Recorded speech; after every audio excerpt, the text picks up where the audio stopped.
There was a chair in the corner of the cafe, an ordinary chair, old wood, scratched legs, faded paint, nothing special. At least, that's what everyone else saw. For Ethan Walker, it was the most important object in his life. For 9 years, every Thursday at exactly 6 o'clock, he sat at the same table, ordered the same coffee, opened the same notebook, and stared at the same empty chair across from him. Nobody knew why. Not the waiters, not his coworkers, not even Ethan himself. All he knew was that every time he looked at that chair, he felt something. A strange sadness, a familiar ache, like missing someone he had never met, like grieving a memory he could never remember. At first he ignored it. Life was busy.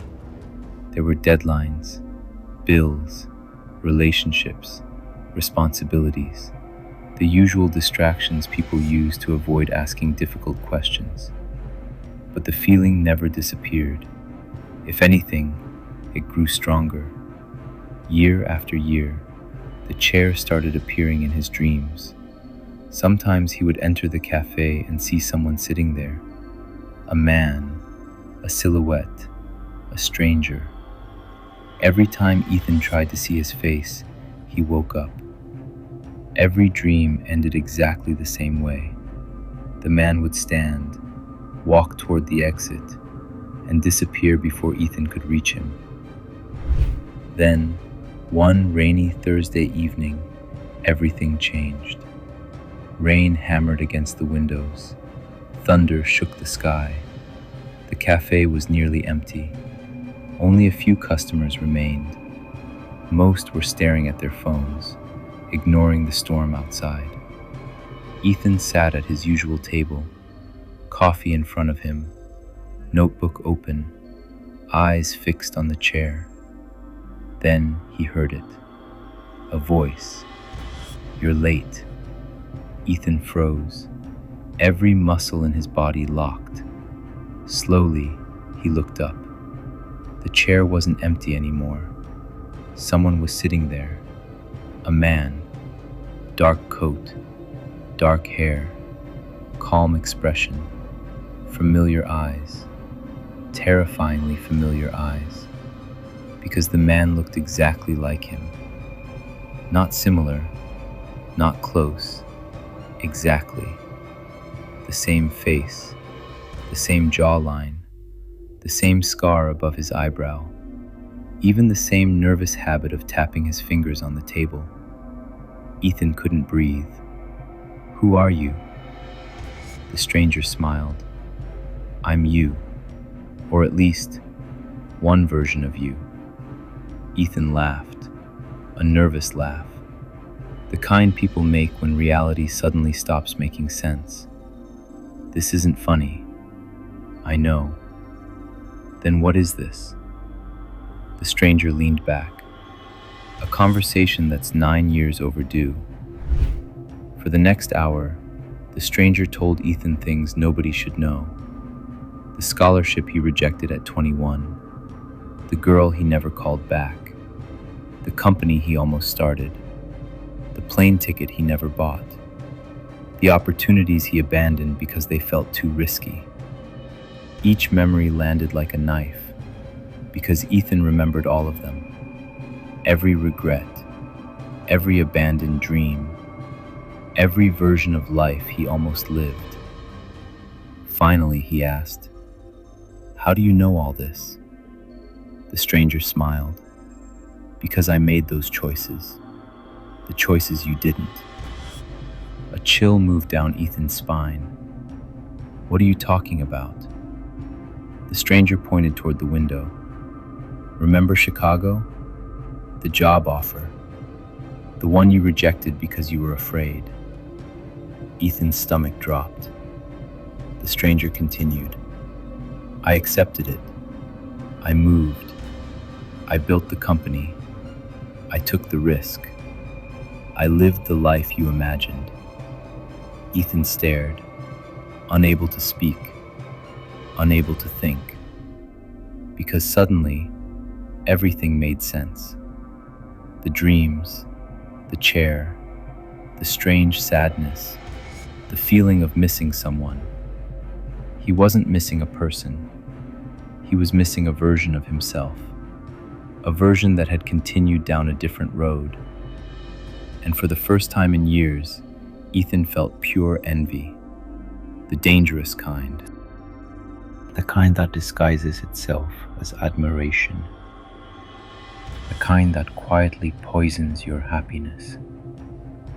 The stranger described his life, the places he had seen, the risks he had taken, the success he had built, the adventures he had experienced. And every story made Ethan's own life feel smaller, safer, more ordinary, more forgettable. Eventually, Ethan whispered, "I should have been you." The stranger didn't answer. He simply looked at him, and for the first time, the smile disappeared. Then he asked a question, a simple question, one Ethan wasn't prepared for. "Do you think I came here because I'm happy?" Ethan frowned. "What? You have everything, everything I wanted." The stranger laughed, but there was no joy in it, only exhaustion. "You still don't understand. No life gets everything." The stranger looked toward the rain outside. His voice became quieter, more human, more fragile. "Yes, I took the risks. I built the company. I became successful. But I also buried pieces of myself, then remained silent." The stranger continued, "I missed birthdays. I missed funerals. I missed people who loved me. I spent years chasing a future, and when I finally reached it, I realized I had lost things I could never get back." Ethan looked away. He didn't want to hear that, because it ruined the fantasy. The fantasy was easier. The fantasy was cleaner. The fantasy said one decision would have fixed everything. But reality wasn't that simple. Reality never is. Weeks passed, and every Thursday the stranger returned. Sometimes they talked for hours. Sometimes they sat in silence, watching people enter and leave the cafe. But Ethan noticed something strange. Every week, the stranger looked different, more tired, more distant, less real. One evening, Ethan finally asked, "What's happening to you?" The stranger smiled. "You've started seeing the truth, and the truth makes me weaker." A cold feeling settled inside Ethan. What truth? The stranger looked directly into his eyes, and for the first time, there was sadness there, real sadness. "I need to tell you something you won't like." The cafe suddenly felt quieter. The storm outside had stopped. Even the air felt different. The stranger leaned forward. "I'm not real." Ethan laughed immediately. No, I've talked to you. I've seen you. I know you're real." The stranger slowly shook his head. "No, you know what I represent." Ethan's heartbeat accelerated. The stranger continued, "I'm not another version of you. I'm the version you invented." Silence. Absolute silence. Ethan felt his stomach drop. No, the stranger nodded. Every regret, every missed opportunity, every what if, you gave them a face. My face. Ethan couldn't move, couldn't speak, couldn't think. The stranger stood up and slowly walked around the table, looking at the empty chair. For 9 years, you've been mourning someone. Do you know who? Ethan said nothing. The stranger touched the back of the chair and whispered, "Me.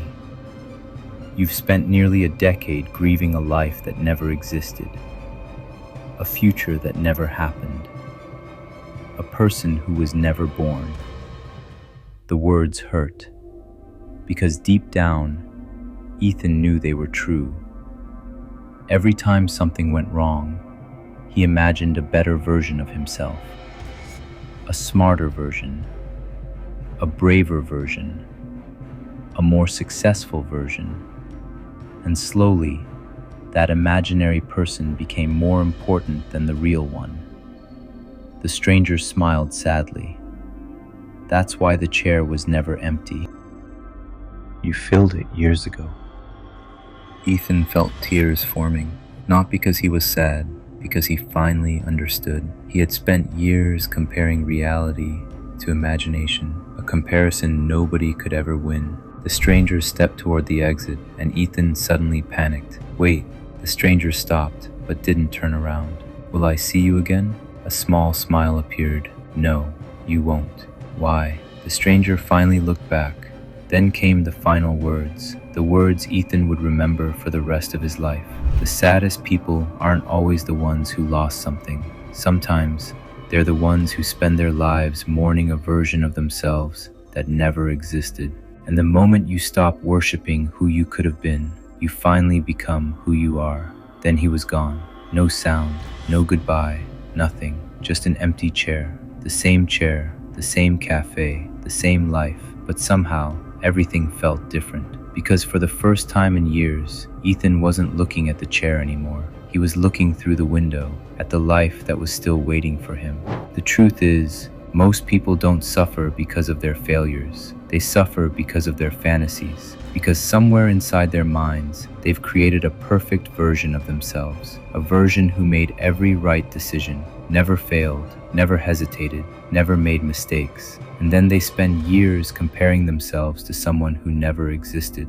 But peace begins the moment you understand something. There is no perfect version of you. There never was, and there never will be. There is only this version, this moment, this life. And maybe that's more than enough.